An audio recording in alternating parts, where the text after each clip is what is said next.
Nah, ini Tuh. dari Abdullah, sore. Hai Abdullah.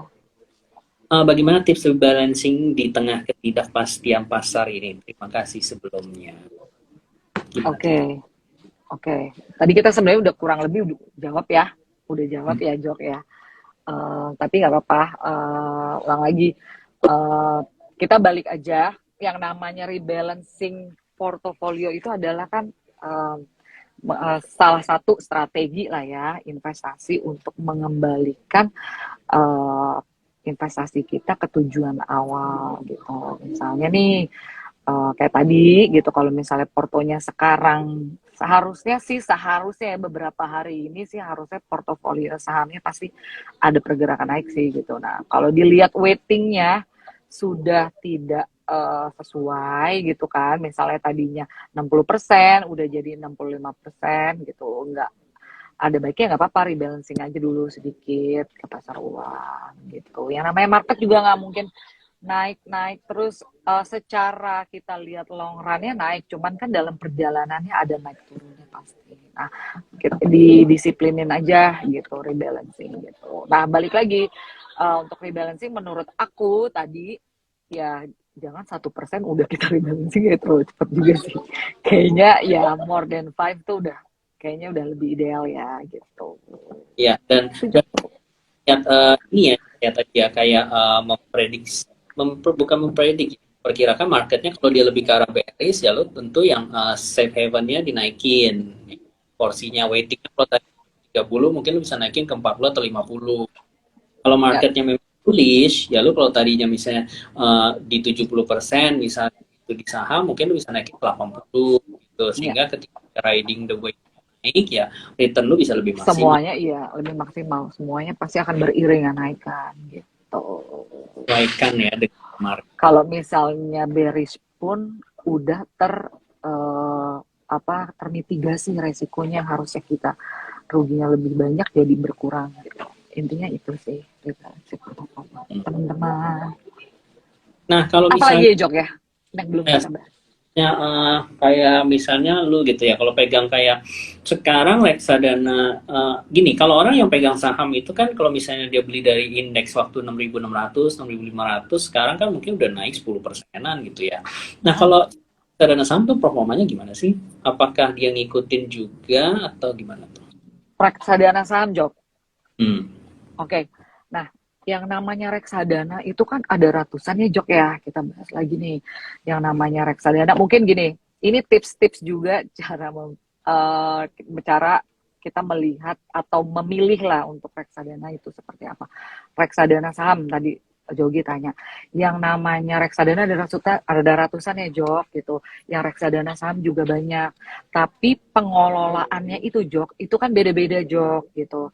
Ada ya indexing ada gitu itu saham juga kan gitu kan dia beli-belinya saham ada yang fokusnya mungkin high conviction ada yang fokusnya itu pengelolaannya ke LQ45 mostly gitu loh nah kita harus lihat gitu nah pada saat kemarin nih banyaknya sorry banyaknya lagi di kantor ergo ya nah sorry ya intermezzo guys nah balik lagi nih gitu yang mendrive kemarin naik itu kan mostly ya kita tahu ya Job kalau info masuk kemarin kan banyak big caps juga ya gitu kan berarti banyak reksadana saham yang dia strateginya itu banyak mungkin yang LQ45 itu yang naiknya mungkin lebih signifikan gitu nah tapi ada juga kan mungkin yang small mid cap aja nih Jok gitu small mid capnya mungkin belum terlalu banyak gerak gitu kan jadi otomatis ya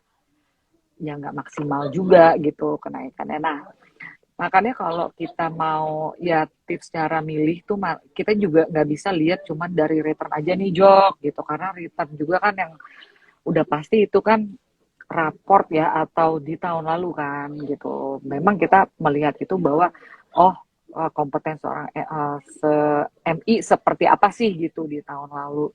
Cuman kan nggak berarti di tahun ini gitu Jok ya, dia akan seperti tahun lalu. Karena apa? Kondisi market itu bisa berubah kapanpun gitu loh.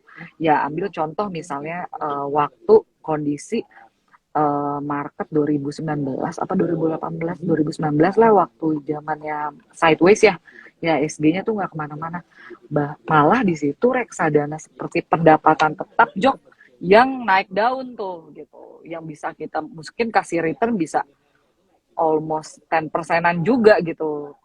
Soalnya pada tahun itu ya marketnya agak tough ya 2019 ya, sebelum terjadi COVID tuh kalau nggak salah IHSG-nya tuh ada minus lah sekitar 5% apa berapa persen gitu. Ya, Nah, maksudnya kayak kalau misalnya tadi IHSG udah naik almost 10%, let's say saham-saham persen gitu, oh bottomnya itu.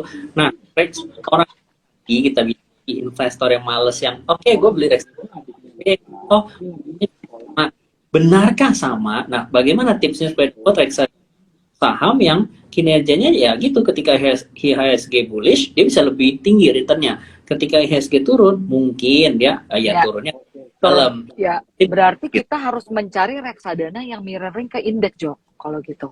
itu. Yang harus mirroring ke indeks karena secara komposisi ya kurang lebih dia sama indeks gitu.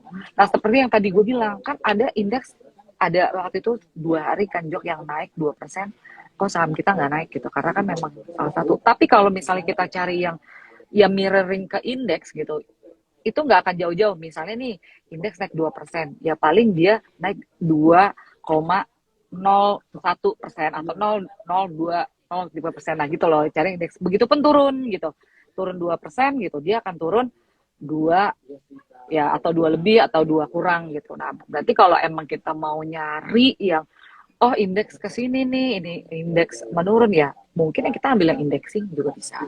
Kan ada Atau tuh beberapa reksadana indeks. oh berarti yang ini juga dong Ces, yang maksudnya ya yang ngedrive IHSG itu secara overall sektor apa gitu.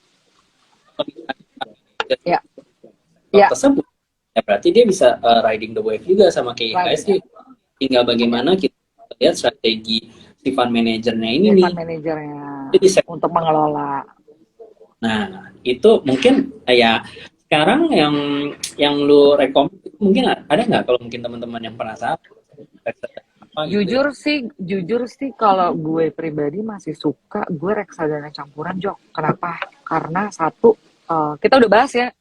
Ini tema kita aja pasar lagi fluktuasi, berarti uncertainty masih masih kenceng di market gitu kan, kita masih belum tahu. Kalau misalnya kita sendiri pun ya trading kadang-kadang nggak selalu dapet yang maksimal ya Jok, ada ininya lah istilahnya. Terus kita juga ya secara apa mungkin analisa juga belum pakem banget gitu ya. Kalau gue lebih suka Bastra, kenapa? Karena satu flexibility-nya dia, dalam arti oke, dia ngelihat nih misalnya sekarang kondisinya arah market kemana nih gitu kan. Kalau dia sih masih yakin kan kalau bakalan kita IHSG-nya mungkin tutup di 7.800. Ya dia dari kemarin dia bilang dia tetap fokus, dia masih percaya sama satu komoditi.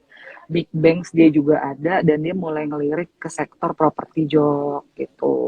Nah, itu salah satu kenapa gue suka Bastra, jadi dalam arti flexibility-nya itu nanti once emang kondisi marketnya ya kita nggak tahu ya kan, tiba-tiba turun dalam, nah dia udah bisa ngerem lah gitu loh, apa yang harus ya dia cut loss misalnya, apa yang menurut dia udah nggak menarik gitu, dia willing to lepas itu. Jadi secara dia aktif lah gitu ya untuk kelolanya gitu. Ada ya 5 juta juga investment apps itu ada bisa langsung beli reksadana juga ya Ces ya. Bisa beli di situ. Terus yang menariknya lagi nih, yang namanya ya kita nggak boleh pungkiri ya Jok ya, yang namanya investasi semuanya mau untung, bener nggak gitu kan.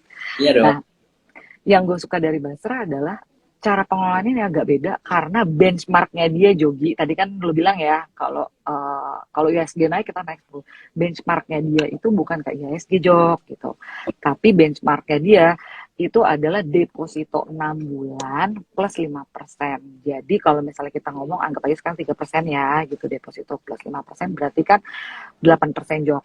Nah, itu adalah benchmark yang harus dia kalahkan gitu. Ya walaupun dalam arti kita nggak tahu, bisa aja dia nggak bisa kalahin, tapi itu aja kan udah angka positif ya Jok. Absolut lah kita bicara, itu kan angka absolut. Nah itu aja harus dia kalahin. Berarti kan kalau benchmarknya dia aja dia udah positif ya, hopefully ya kalau misalnya ya kita misalnya beli Basra gitu ya, ya hopefully portofolio kita secara tahun ke tahunnya sih positif gitu. Itu yang gue suka sih, apa di Basra Jok salah satunya.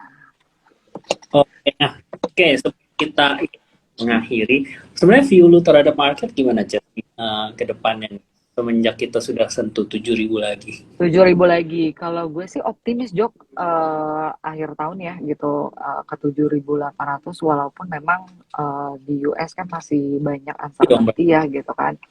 Cuman kan kita tahulah di sekarang di Indonesia secara ya trade balance kita bagus gitu, banyak apa sentimen-sentimen dari kita juga kan apa nggak terlalu jelek lah secara makro ya gitu, fundamental kita kan bagus. Kalau gue sih masih yakin lah, sebenarnya sih blessing sih, maksudnya biasanya kalau misalnya di US lagi nggak menarik gitu, biasanya kan asing larinya ke emerging market kayak kita Jok gitu, cari-cari peluangnya gitu. Itu sih kalau gue. Kalau lo gimana Jok? View lo?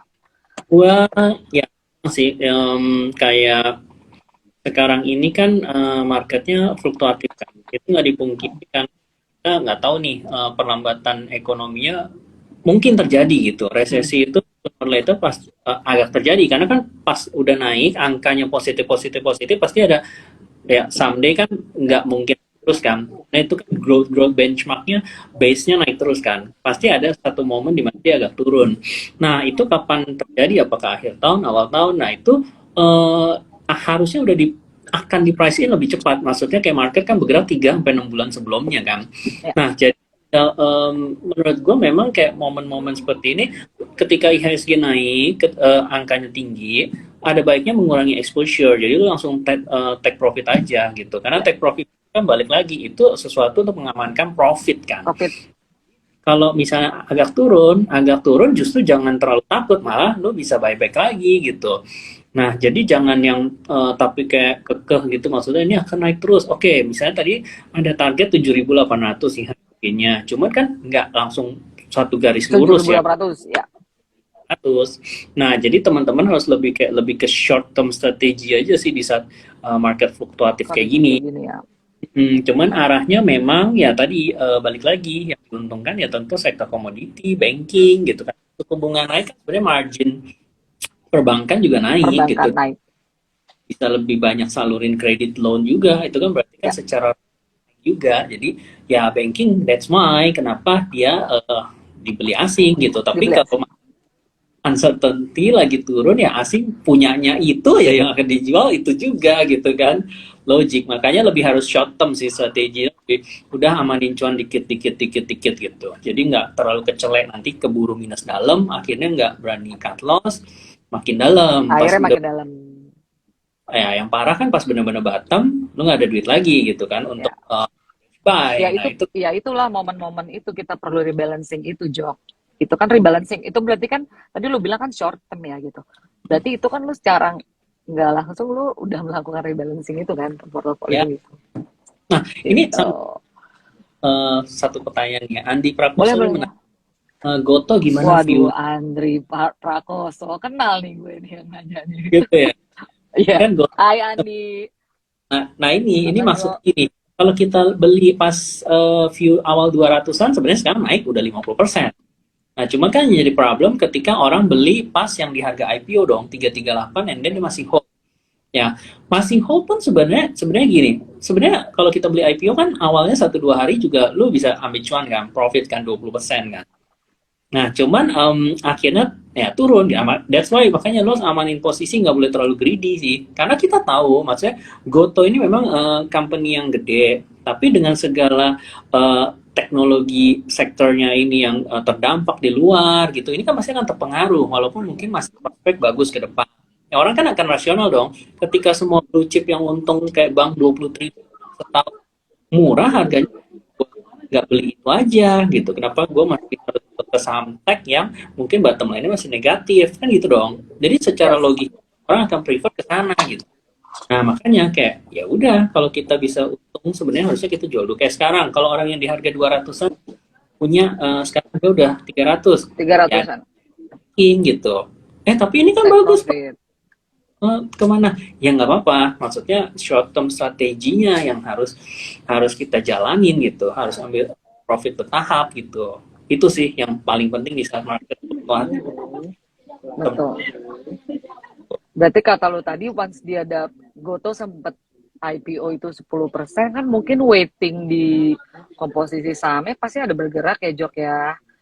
Ya kan mempengaruhi kan tuh gitu. Pada saat itu ya sebenarnya ya dilakukan aja rebalancing portfolio itu gitu. Betul. Jadi lu yang menyimpang lu mau kasih stop aja ke teman-teman sebelum Aduh stopping ya. Boleh. Gue suka indie sih. indie. Ya oke, batu bara ya. Karena selain batu bara dia juga punya green initiative itu kan untuk ke Yes. elektrikalnya. Jadi sebenarnya dia cukup clear path-nya ke depan gitu. Nah, teman-teman juga mungkin boleh pilih saham-saham batu bara seperti itu ya. Jadi dia udah ngerti cuan yang tahun 2 tahun ini yang cash rich-nya ini mau diapain sehingga recurring lagi gitu income-nya ke depan gitu. Mungkin kalau beberapa yang masih mau kemananya, nah itu ya better profit taking gitu. Mungkin kayak I don't know kayak misalnya kayak PTBA kan oke dia bagi dividen gede ya. Gede tuh dividen tuh yang suka-suka dividen. Nah, cuman memang the next-nya tuh dia ada plan apa? Gasifikasi batu baranya atau apanya? Apakah itu lebih menguntungkan ke depannya? Nah, teman-teman mungkin boleh lihat prospek jangka panjangnya. Tapi kalau untuk short term ya kalau yang udah cuan sih take profit aja Take karena nggak profit dulu. Iya, bener. Lo apa Jok? Kalau lo apa Jok? Topik. apa?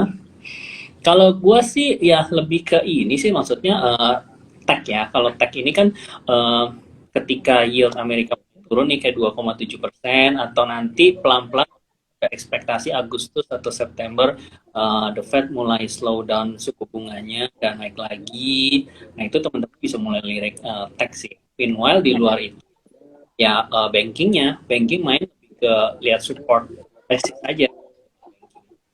Banking yang ya ada gap-gap di atas kan BRI kan ada gap di Ya, 48 sekian. Nah itu BRI. kan ada upside gitu. Kalau IHSG ke 72-an lagi mungkin dia tutup tuh gitu. Tutup tuh gapnya. Boleh tuh dilirik teman-teman. Udah ya, kayaknya itu aja Oke. ya. Ya. Udah ya Jok. Udah